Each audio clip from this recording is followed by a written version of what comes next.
Merci, Président. Madame la Ministre, Monsieur le rapporteur, chers collègues, nous voilà réunis cet après-midi pour débattre des deux premiers titres du projet de loi portant accélération et simplification de l'action publique, tel que voté par nos collègues du Palais du Luxembourg.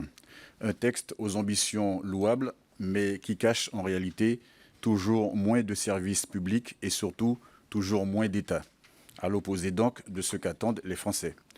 Parmi les dispositions les plus problématiques de ces deux premiers titres figure la suppression de la Commission nationale d'évaluation des politiques publiques en Outre-mer, la fameuse CNEPEOM.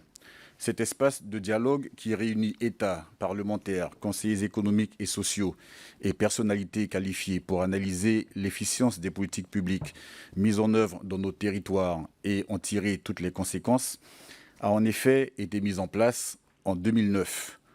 Pour resituer le contexte, il s'agissait d'un engagement présidentiel faisant suite aux larges mouvements sociaux qui ont littéralement embrasé la Guyane et les Antilles. Un conflit qui a duré 4 mois sur fond d'abandon de ces territoires par l'État, avec la résultante que l'on connaît en termes de développement, de chômage ou encore d'insécurité. Revenir en catimini et sans aucune concertation sur cet engagement 10 ans plus tard, alors même que de nombreuses commissions inutiles et redondantes de la vie générale sont conservées, est, selon moi, franchement regrettable.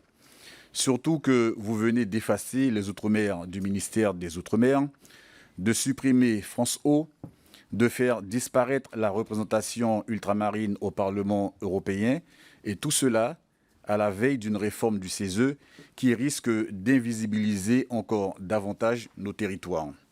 Quel signal terrible, vous en conviendrez, envoyé en direction des citoyens d'outre-mer, parfois érigés en souffre-douleur de ce gouvernement. Emmanuel Macron, lors de son passage en Guyane, avait prévenu les Guyanais qu'il n'était pas le Père Noël, mais de là à en déduire qu'il serait le Père Fouettard, nous n'aurions jamais osé. Nous aurons le temps d'y revenir à l'occasion des débats sur les amendements qui permettront, et je l'espère très fortement, de limiter la casse.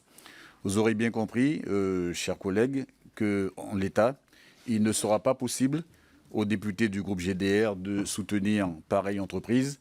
Mais encore une fois, nous espérons que la raison finira par l'emporter.